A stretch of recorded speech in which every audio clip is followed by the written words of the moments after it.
Welcome to Burlap Teachers. Enjoy the video. You begin by duplicating the background and creating a subject mask so you can isolate foreground versus background.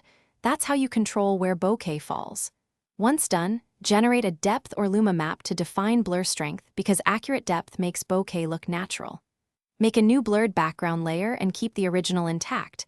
This gives you 0, 5:2, 0x room for adjustments without ruining pixels.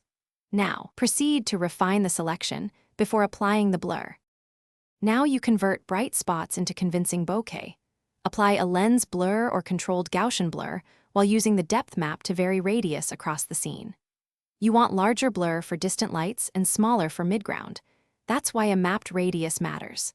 Then isolate specular highlights with a highlights mask and duplicate them on a new layer. Set blend mode to screen or lighten, and use a fast bokeh brush to paint rounds where needed. This step builds believable, layered out-of-focus light. Finish by matching color and brightness between foreground and bokeh layers using curves and selective color. This ensures the blur reads as part of the same scene. Once done, add subtle grain and a mild vignette to unify texture and perceived depth. Export at full resolution, but before you finalize. If you see halos around the subject, feather the mask slightly and use a small edge refine brush to remove hard lines. That correction fixes most common artifacts without losing. Thanks for watching. Consider subscribing if this video helped you.